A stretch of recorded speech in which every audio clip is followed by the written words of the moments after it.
को और मेरी दुआ है आप हमेशा हंसते मुस्कुराते रहें, खुश रहें, आबाद रहें।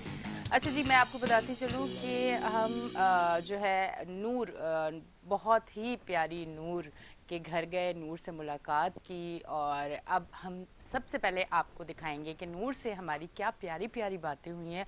और नूर इतनी हिम्मत वाली लड़की है और नूर इतनी खूबसूरत है और साथ साथ नूर ने जो बातें की हैं हमारे साथ, उससे बहुत सारे वो लोग जो अपने आप को कमज़ोर समझते हैं, तो आप यकीन करें उनके लिए हिम्मत वाला ये इंटरव्यू है नूर का, इसीलिए हमने ये इंटरव्यू लिया है और आप लोग देखें कि नूर कितनी टैलेंटेड है। आइए चलते हैं पैकेज पे। अस्सलाम वालेकुम नाजरीन, मैं हूँ आपकी होस्ट एनी शाह और आप देख रहे हैं weekend shine with any Shah. और आज मेरे साथ कौन मौजूद है, मेरी बहुत ही खूबसूरत, बहुत प्यारी और बहुत अच्छी सबसे दोस्त भी हो गई है, मेरे साथ मौजूद है नूरुल एन शेख साहिबा। उनको मैं वेलकम करती हूँ। अस्सलाम वालेकुम। अस्सलाम वालेकुम। कैसी आप? अल्हम्दुलिल्लाह। अच्छा नूर, सबसे पहला मैं सवाल करूँगी क्योंकि हमें बहुत सारे लोग देख रहे हैं और बहुत सारे लोगों का दिल बहुत छोटा हो जाता है जब थोड़ा सा भी बीमार हो और कोई मुश्किल आए। तो आप बताएं कि आपने लाइफ में कौन कौन सी मुश्किलात देखी और फिर उसे देखने के बाद किस तरह से स्ट्रांग हुई और किस तरह से अब जिंदगी को किस तरह से देखती हैं? लाइफ में मुश्किलात तो वैसे भी आती रहती हैं, कोई स्पेसिफिक चीज़ अगर आपको रूल्ड आउट नहीं भी हो तो वैसे भी आती रहती हैं। But in my case I have two kind of diseases. One is a bone disease and one is a kidney disease, and due to my bone disease I am on a wheel chair for now, and abhi I am not sure that when I can start walking again, but for now I think that अभी तो यही है और इसी के साथ गुजारना है। So yes। अच्छा मुझे बताइएगा, बोन का जब आपने कहा तो हड्डियां कमजोर हो जाना, फिर उसके साथ कितने प्रॉब्लम फेस किए हैं? उसके साथ प्रॉब्लम जिस तरह से फेस किए हैं कि मुझे ये डिजीज बाय बर्थ थी, लेकिन because of not being that aware myself, my parents, और यहाँ पे डॉक्टर्स में भी इतनी अवेयरनेस नहीं थी और हमारे यहाँ उस तरह फैसिलिटीज भी जेनेटिक टेस्टिंग वगैरह की ज़्यादा नहीं है, तो मेरे ये काफ़ी लेट रूल आउट हुई है when I was around 10 years old. So we went to abroad and we got my genetic testing done from there. So ये तब रूल आउट हुई। उस दौरान I have had up till now I think 90 plus fractures भी मेरे हो चुके हैं, different surgeries. I have a rod in my back, पूरा स्कोलियोसिस, बिकॉज मैंने डेवलप कर लिया था, कर्वेचर था मेरा, तो so to put it in the right position again I had to get a open surgery done, which is around of 8 hours, which was done I think 4 years back. So different surgeries, different kind of fractures. शुरू में ऐसे होते थे कि पता भी नहीं चलता था कब हो जाएगा। I was just sitting and ठक बोन टूट गई बैठे बैठे, बिकॉज इतनी ब्रिटल थी। अल्हम्दुलिल्लाह, बिकॉज इनकी बोन डिजीज की, इस बोन डिजीज की specially, which is known as osteogenesis imperfecta, short form इसका OI है। इसकी बहुत सारी टाइप्स हैं, type 1 and 2 are mostly the severe types, but alhamdulillah I have type 6, वो थोड़ी moderate है। अच्छा। लेकिन उसकी भी मैनेजमेंट ज़रूरी है। It is a genetic disease, तो ये हम में से ख़त्म तो नहीं हो सकती है, बट मैनेज हो सकती है।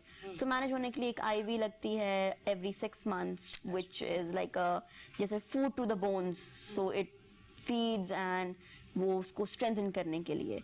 So I've been getting that since around 5 years now. So in a much better position, उतना easily fracture नहीं होता, but still we don't know what when happens.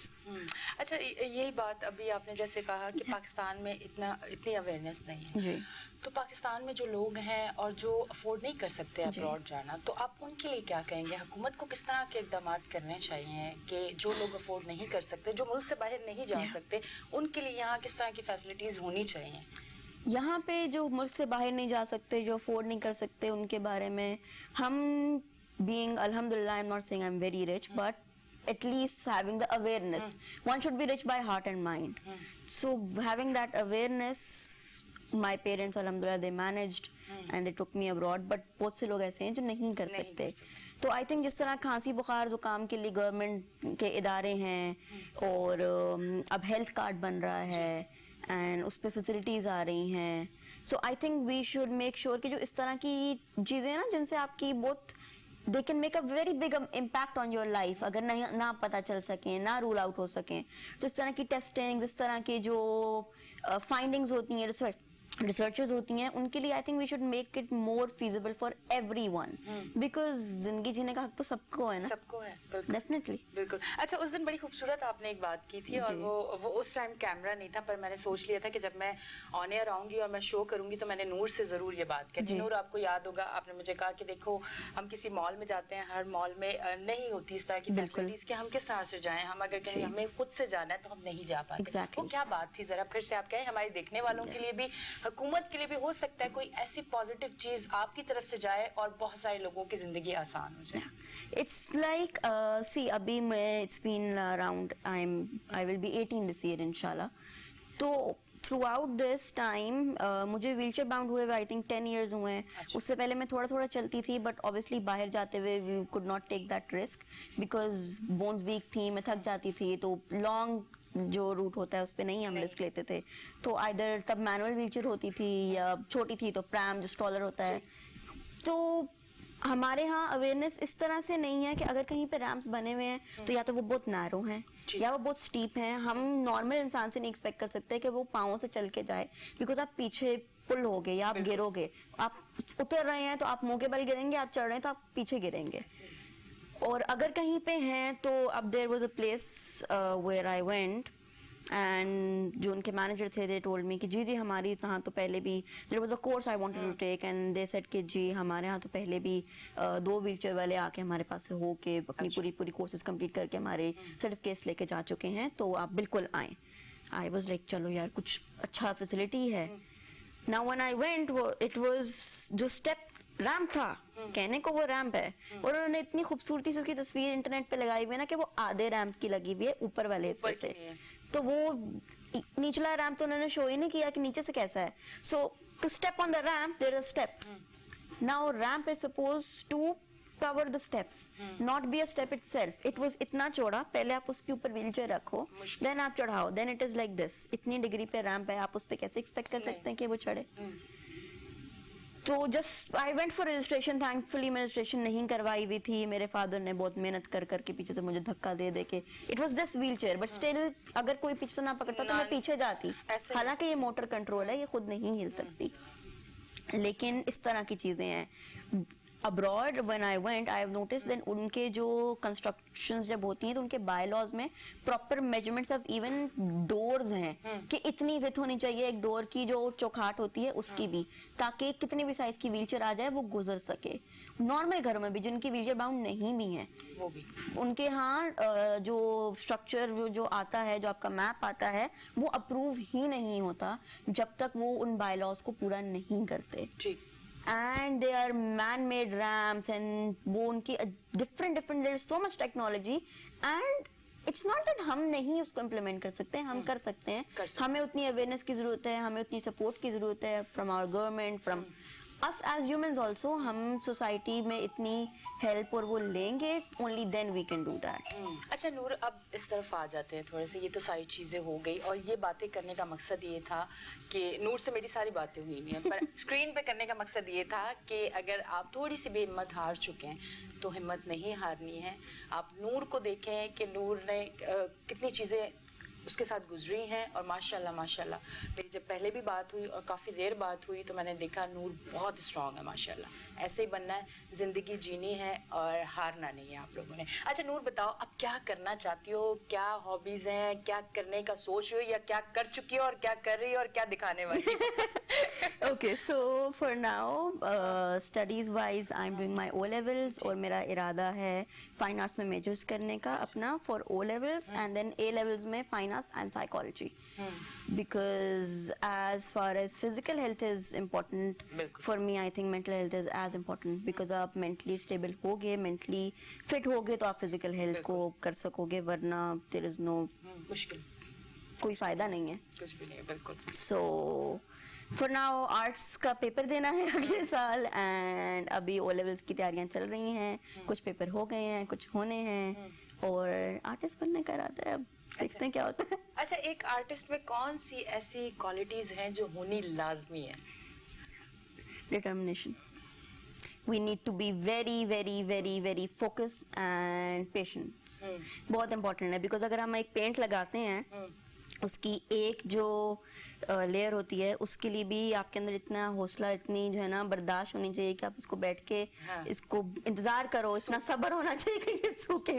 तो I have always been a very impatient person, but arts ने मुझे थोड़ा सा patience कर डाल दिए मेरे अंदर। अच्छा, एक आर्टिस्ट में क्या ऐसा ख्यालों की जिंदगी में, दुनिया में भी खोना पड़ता है, स्टोरीज बनानी पड़ती हैं, फिर वो सारी चीजें करने के बाद फिर आप अगले मरहले में जाते हैं, थोड़ा सा उसके बारे में भी बताएं। For arts I have learned up till now that nothing is wrong. Everything, अगर आपने प्लान किया कि आपने ये एरिया में व्हाइट लगाना है, गलती से आपको इसमें ब्लू लग गया है, वो आप कुछ ना कुछ करके कवर कर लोगे। एंड वो ब्लू भी इट विल, कोई भी आर्ट में आप कुछ भी कर रहे होगे ना, वो गलत नहीं होगा, वो कोई ना कोई नई चीज बन जाएगी, वो कुछ ना कुछ it will take a new face. And it is something that needs a lot of imagination and a lot of realistic things also, and your focus should be very good. आपने एक चीज को अगर आपने इमेजिन किया है as like, अब मेरी आदत थी before I started taking this as a subject, I was just sitting randomly a day and I was getting bored, so I started sketching. मैंने एक face sketch किया and that was my first ever sketch, वरना उससे पहले तो Apple भी सीधा नहीं बनता था। I was always good with crafts, but never with drawing.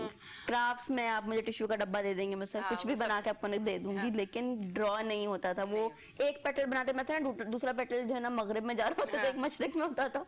So लेकिन एक दिन बोर होते होते, तो आई थिंक बोर्डम इज की टू एवरीथिंग। तो बोर होते होते वो किया एंड इट वाज बेसिकली, मुझे है ना गाने सुनने की और पोइट्री सुनने की बड़ा शौक है।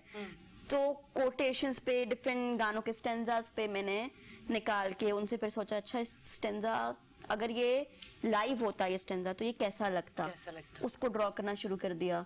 So you should have that creative mind, you should have that thought and you should know that nothing is wrong. कुछ गलत भी हुआ तो क्या है, अपना ही है ना, प्रेजेंट तो नहीं करना, प्रेजेंट भी करना हो तो गलत हो गया, इसकी अपनी कोई थ्योरी बना लो क्यों गलत हुआ। अच्छा ये गलती नहीं है, ये थ्योरी है, ये इसका मकसद ये था, मैंने मकसद सोचा था, हालांकि इसमें कोई मकसद नहीं होगा, वो गलती होगी, लेकिन आप प्रेजेंट करते हुए it should look to the, ऐसे लगना चाहिए, देख रहा है जो जज कर रहा है उसको, इसको ऐसा लगना चाहिए कि अच्छा ये प्लान था, हालांकि वो प्लान नहीं था, that was a mistake. So your focus and your लगन शुड बी वेरी स्ट्रांग। गलतियों से इंसान सीखता है, डेफिनेटली। अच्छा ये बताएं, सुना बहुत अच्छी सिंगर है आप। ये मुझे खबरें आ रही है आपके घर से, बस सब आप देख लें कौन बता रहा है। कहाँ से आ रही है, मुझे ढूंढना पड़ेगा उस बंदे को। अच्छा सीखा है या नहीं खुद सीखा, से कहीं से नहीं सीखा, शुरू कर दिया और इस तरह से? As I said, मुझे I have always been the person जिसको साइंस पढ़ के ना it was sorry to all the medical students, आप लोग हैं तो हम हैं, आप डॉक्टर्स हैं तो हम हैं, लेकिन I am very sorry, science पे कभी इंटरेस्ट नहीं था मुझे। मैं अपनी टीचर को कहती थी ये किताब देख के ना अगर मुझे सुलाना है ना किताब खोल देना साइंस की, मैं सो जाऊंगी। तो बड़ी चिढ़ रही है हमेशा से। And due to all this जो हार्डशिप्स और जो लाइक कभी फ्रैक्चर हो गया, there has been a time जब मैं एक कास्ट में 14 मंथ्स के लिए भी रही हूँ एट अ स्ट्रेच। तो वो कहने में मंथ्स आसान है, लेकिन अगर आप वैसे बोलो तो वो 1 साल 2 महीने बनते हैं। बिल्कुल। एंड वो 1 साल 2 महीने जो है अल्हम्दुलिल्लाह गुजरे मेरे माँ बाप की सपोर्ट की वजह से, मेरे घर वालों की सपोर्ट की वजह से। And my parents used to keep me detained 24/7। उस एक टाइम पे मैं बोर नहीं हुई, मेरे मामू की शादी हुई, मैंने इसमें लहंगा पहना, मैंने डांस किया, मैंने सब कुछ किया, बिकॉज मेरे इकलौते मामू थे and I was always very excited कि उनकी शादी होगी and I will do this. तो सब उस टाइम पे मैंने ये सब कुछ किया है।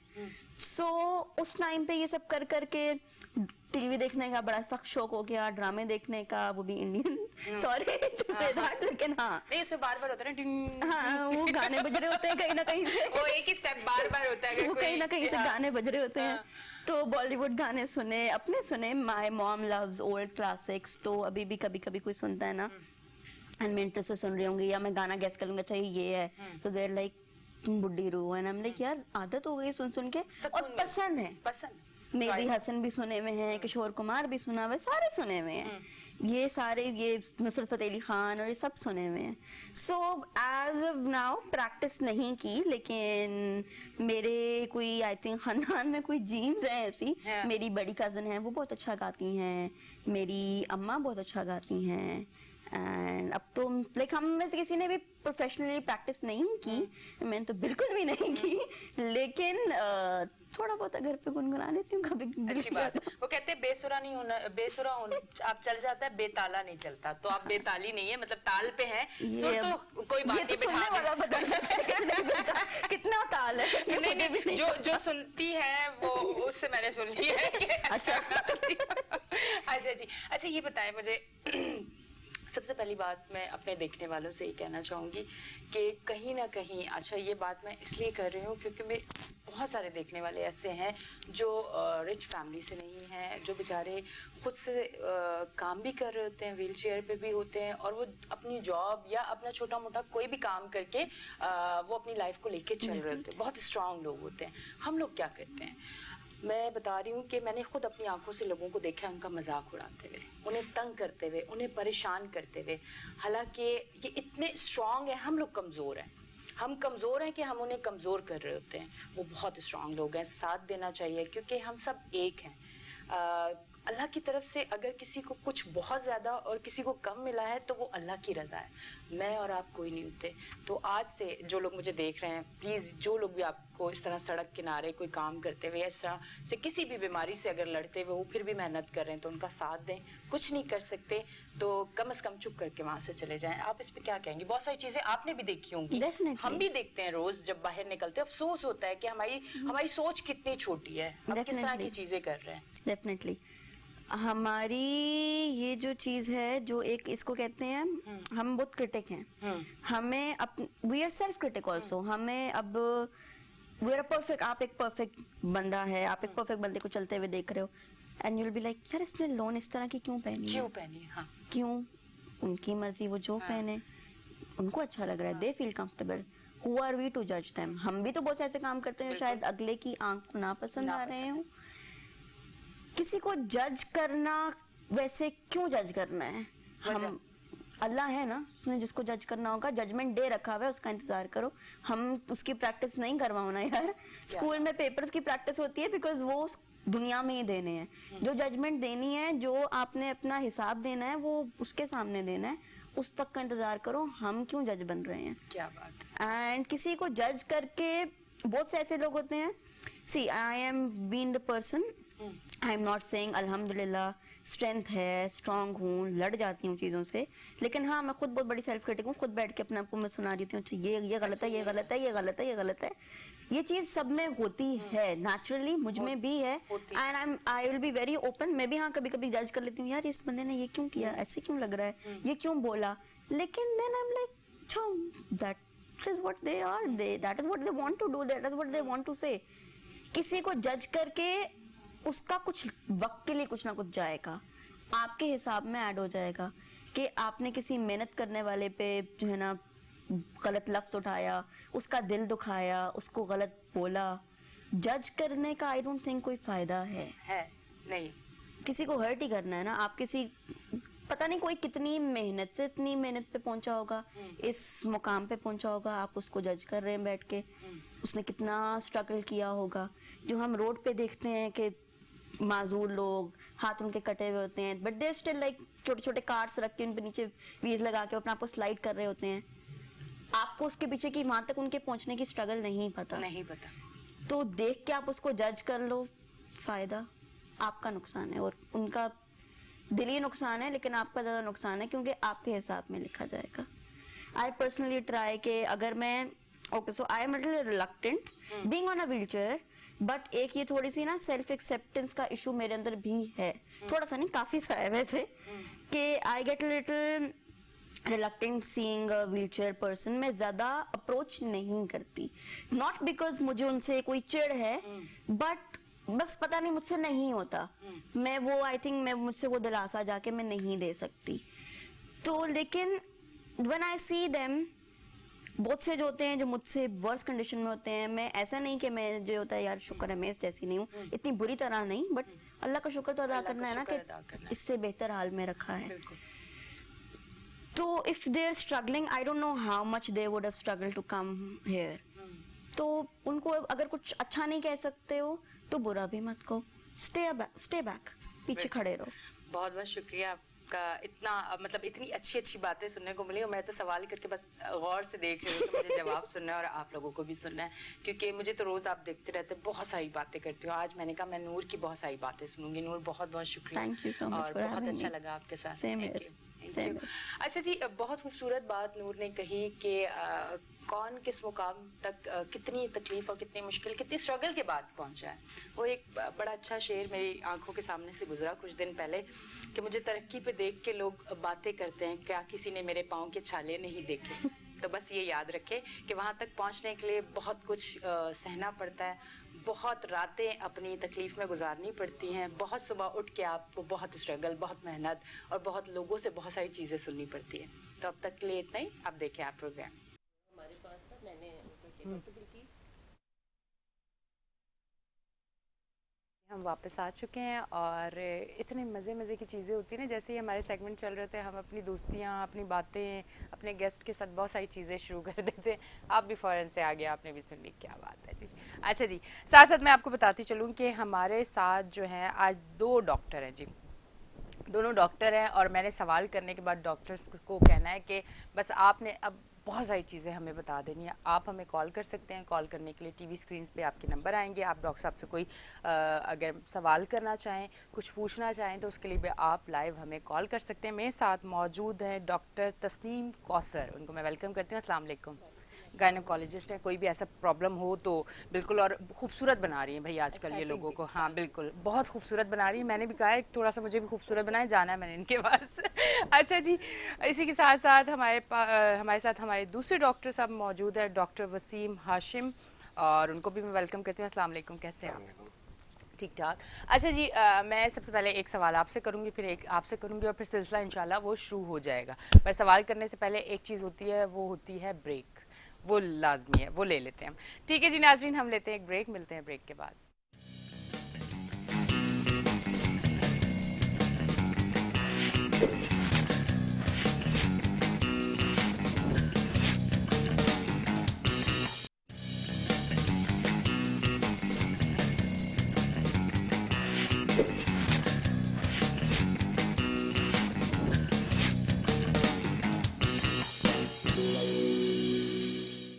वेलकम बैक जी नाजरीन, हम ब्रेक से वापस आ चुके हैं और आप देख रहे हैं हमारा show weekend shine with Anisha.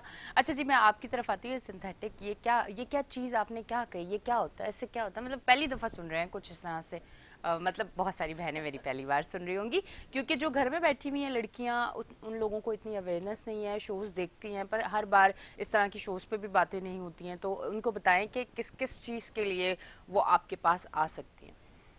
Thank you so much any. सबसे पहले तो मैं थोड़ा सा अपना इंट्रोडक्शन रिवाइव कर दूं। थोड़ा सा डिफरेंट सा है कि बेसिकली मैं गायनेकोलॉजिस्ट थी जी। ठीक है, फिर क्योंकि गायनी ऑप्स एक फुल टाइम बिल्कुल चैलेंजिंग जॉब है, तो तकरीबन 16 इयर्स आई प्रैक्टिस्ड स्टैटिक्स।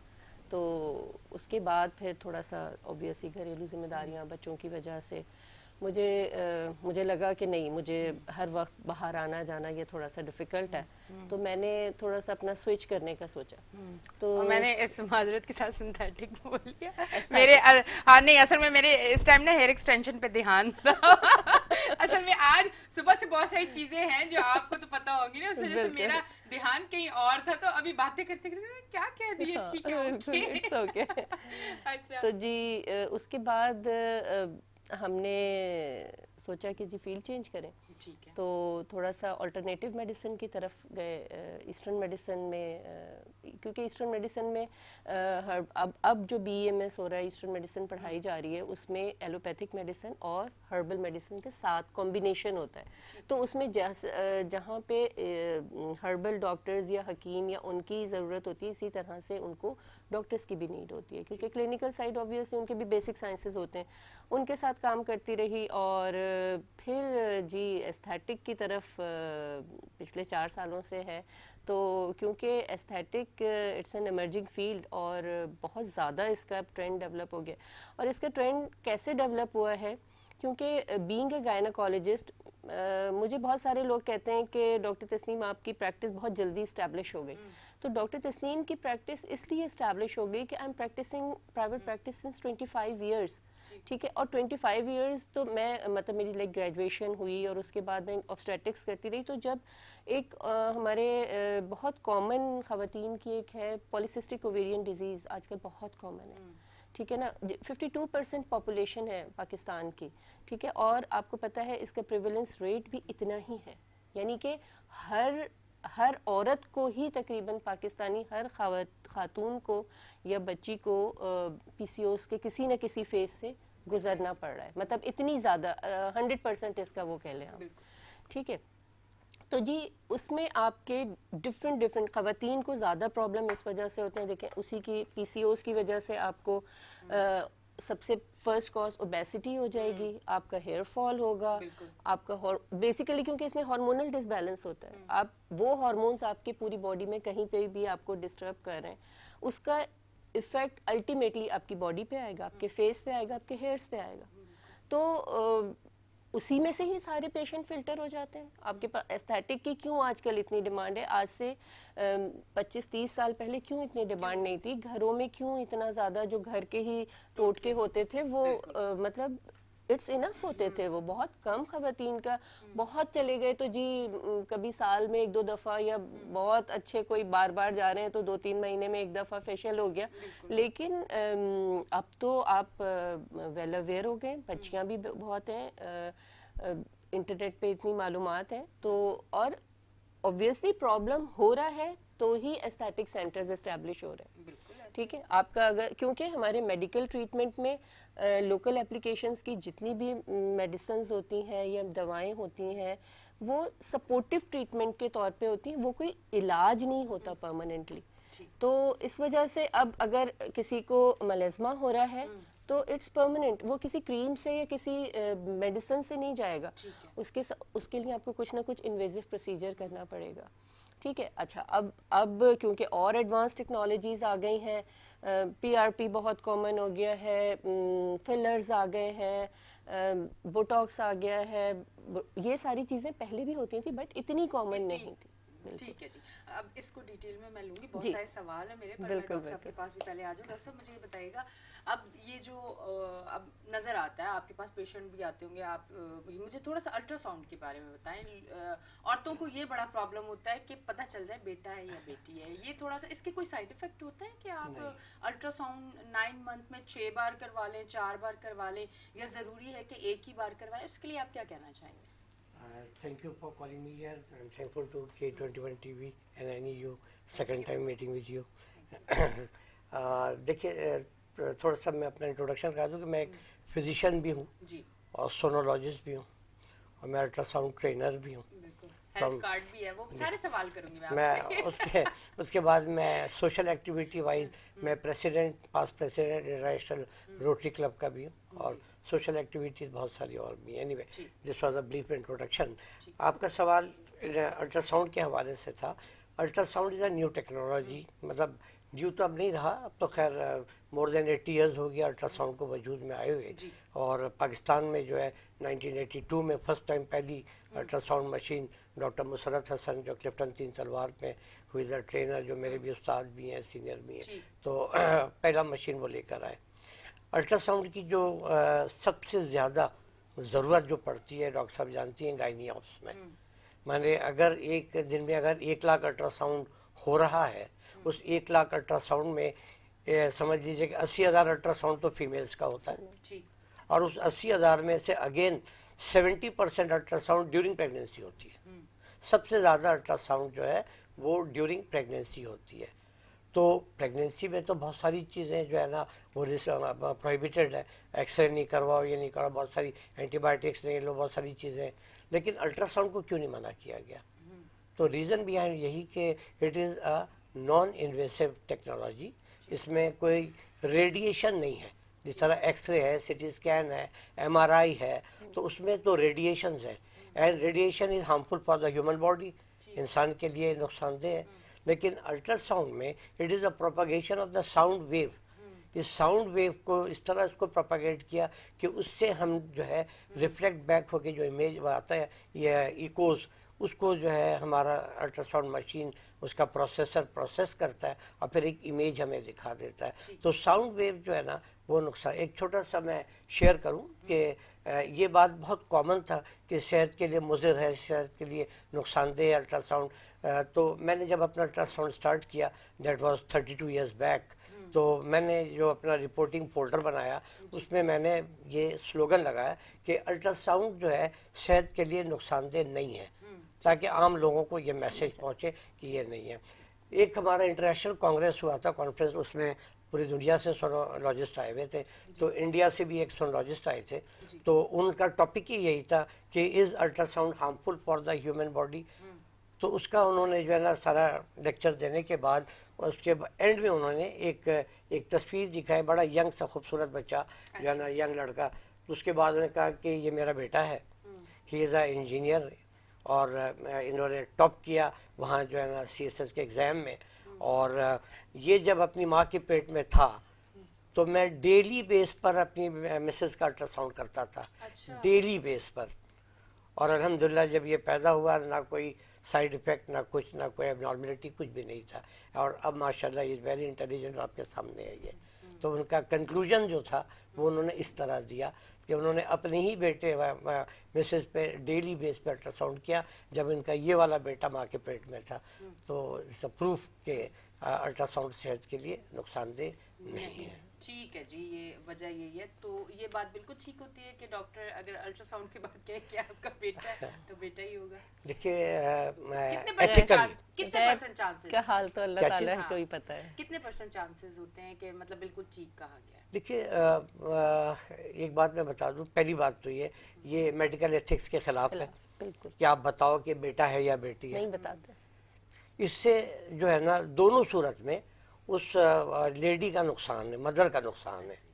क्योंकि अगर फर्ज कीजिए कि वो खातून जो है उसके जहन में है कि जो है ना पहले ही मेरी 6 बेटियां हैं, अब जो है ना बेटा हो, ठीक है। और अगर हम अल्ट्रासाउंड करके फर्ज कीजिए बहुत जिद पे उसमें बता भी कोई देता है कि बेटा है, तो एक प्रेग्नेंट लेडी के लिए बहुत ज़्यादा जो है ना बहुत ज़्यादा खुश होना भी नुकसानदेह है उसके लिए, ठीक है। और अगर बात नेगेटिव में है तो माइट भी पॉसिबल वो निगलेक्ट करेगी प्रेगनेंसी को कि छोड़ो ये भी तो बेटी है, she is going to neglect the pregnancy. बल्कि बहुत से मुल्कों में तो जो है वो जाके अबॉर्ट करा देती हैं। बिल्कुल ऐसे। तो ये फिर ये जो अबॉर्ट कराने का जो गुनाह है उसका कुछ हिस्सा आपको भी मिलेगा। आपने क्यों बताया? बिल्कुल ऐसे ही तो नहीं, हम सिर्फ देखते हैं, वी सी द जेंडर, हम जेंडर देखते हैं ज़रूर, लेकिन कब देखते हैं? जब हम फीटस के अंदर कोई सिस्टिक मास पेल्विक रीजन में देखते हैं तब हम कंफर्म करते हैं। क्योंकि जो है जैसा मैडम ने कहा कि पॉलीसिस्टिक, तो सिस्टिक ओवरी जो है वो इंट्रायूट्राइन लाइफ में भी होता है। अभी बच्ची पैदा नहीं हुई है लेकिन ओवरियन सिस्ट इज देयर, तो हम तब जेंडर देखते हैं कि शी अ फीमेल और अ मेल, तो दैट इज जस्टिफाइड ओनली। लेकिन हम वो उसको नहीं बताते हैं, ठीक है ना।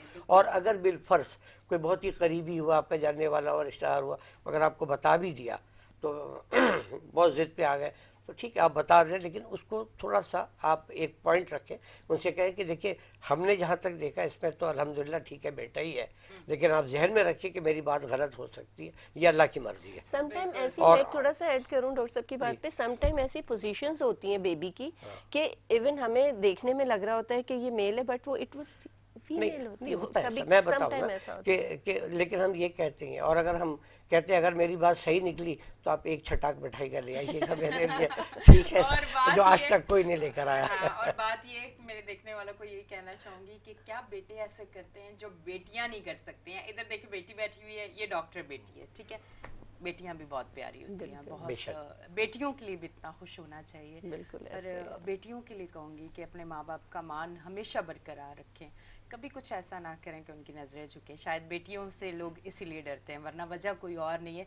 बेटियां बहुत प्यारी होती हैं। आपकी तरफ आती हूँ, मुझे ये बताइएगा, ये हेयर PRP हो गई, स्किन PRP हो गई, अच्छा स्किन की PRP हमारे देखने वालों को बताएं वो किस लिए की जाती है? स्किन के लिए क्या आप जवान स्किन हो जाती है, रिंकल्स ख़त्म हो जाते हैं, क्या होता है, क्या ऐसा है, ताकि हमारे देखने वालों को पता चले। कोई अपनी अगर PRP करवा के अपनी स्किन को और अच्छा करवाना चाहता है, आज आपसे उनको पता चल जाए और फिर वो आए आपके पास? अच्छा एनी देखें, सबसे जो मुझे पर्सनली जो जितने मैं काफ़ी अब तो 4-5 साल हो गए मुझे एस्थेटिक करते हुए, और मुझे पर्सनली पीआरपी बहुत पसंद है।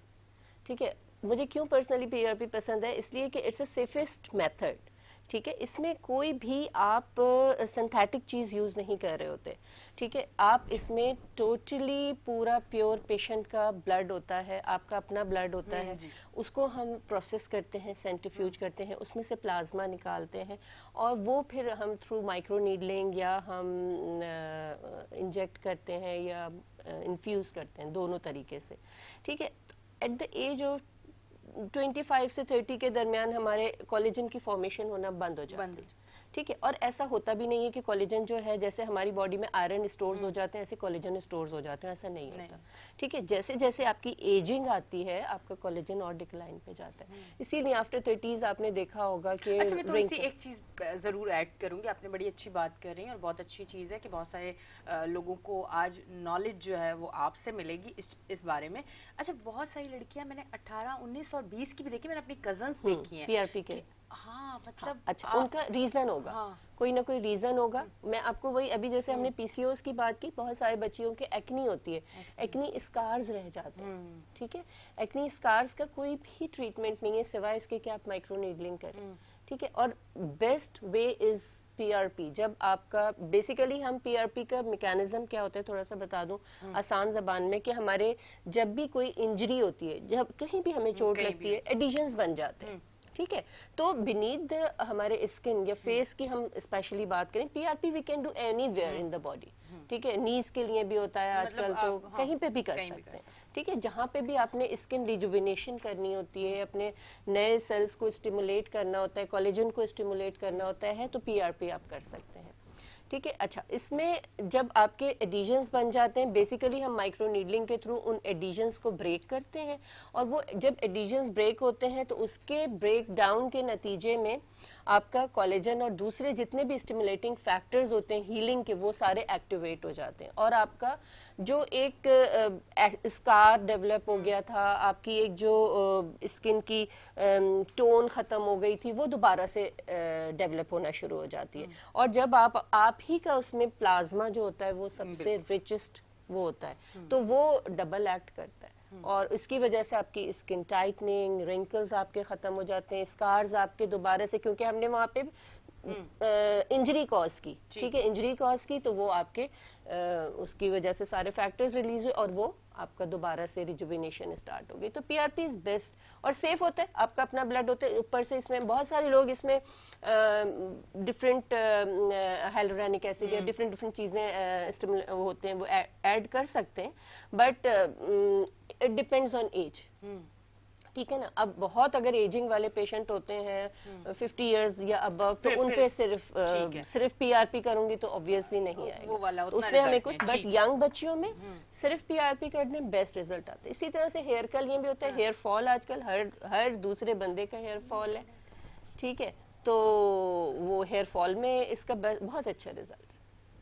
हाँ, ठीक है जी, बहुत बहुत शुक्रिया। आपकी तरफ आऊंगी, हेल्थ कार्ड पे थोड़ी सी बात करते हैं। असल में हमारे पास टाइम की कमी होती है, वरना मैंने तो आपसे बहुत सारी चीजें पूछनी थी, डॉक्टर साहब से भी बहुत सारी बातें करनी थी। हेल्थ कार्ड का थोड़ा सा बता देखिए, हेल्थ कार्ड जो है बहुत से लोगों ने हेल्थ कार्ड की बातें सुनी है, लेकिन कि गवर्नमेंट लेवल पे भी बहुत सारे लेवल पे बातें हुई हैं कि हेल्थ कार्ड दिया जाएगा, हेल्थ कार्ड, लेकिन ऐसा कुछ नहीं है।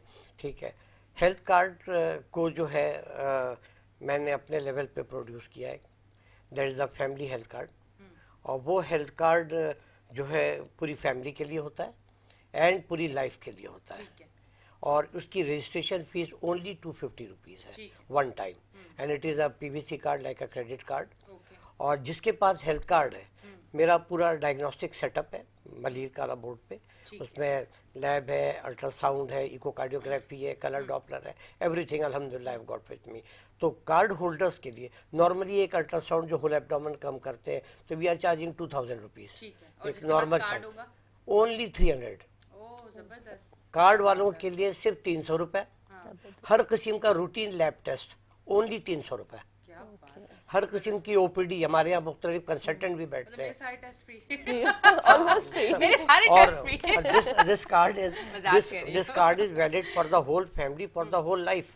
क्या बात है। और ये कार्ड जो है, अगर क्या कहते हैं, ये जरूरी नहीं है कि अगर आप हमारे सेटअप पे कंसल्टेशन कराओगे जब भी हम आपको ये सहूलत दें, नहीं नहीं, आप किसी दूसरे डॉक्टर को दिखा रहे हो, वो डॉक्टर भी अगर आपको कोई टेस्ट या अल्ट्रासाउंड दिखता है, अगर आप हमारे वहाँ आओगे, हमारे रिसेप्शन वालों को पर्चा दोगे, वो बोलेंगे ठीक है जी आप 2000 रुपये दे दें होल एब्डोमेन का। लेकिन जब आप बोलोगे नहीं जी मेरे पास तो कार्ड है, तो कहेंगे ठीक है जी आप 300 की पर्ची कटा लें। तो ये एक बहुत बड़ी फैसिलिटी मैं समझता हूँ, ठीक है इसमें। और जो अहम बात है, सबसे अहम बात है, ये कार्ड को सपोर्ट जो कर रहा हूँ मैं और मेरी फैमिली कर रही है, अल्हम्दुलिल्लाह फैमिली बैकग्राउंड अच्छा है, they all are supporting me. और इसमें कोई ज़कात या खैरात का कोई पैसा शामिल नहीं है। क्या बात है, मतलब सब करवा सकते हैं फिर, वरना जी, ज़कात फिर और open खैरात for तो everyone, फिर इंसान को होता है कि ओपन यार फॉर एवरीबॉडी, जरूरतमंद जो है। भी चाहे आकर के अपना very कार्ड good बनवा initiative, सकता है। जबरदस्त। हम ये नहीं देखते कि कार्ड बनवाने वाला मर्सिडीज से उतर के आ रहा है कि W18 से उतर के आ रहा है, जिससे ये भी हम आ रहा है। नहीं ठीक देखते है हैं। जी, ठीक है। बहुत बहुत शुक्रिया, आप दोनों तशरीफ लाए। टाइम की कमी थी, वरना बहुत सारे सवाल करने थे। नेक्स्ट टाइम जरूर इंशाल्लाह आपको बुलाऊंगी और बहुत सारे सवाल करूंगी। जी नाजरीन, आप देख रहे हैं हमारा show weekend shine with Anisha. अब हुआ है जी ब्रेक का टाइम, ब्रेक से वापस आते हैं।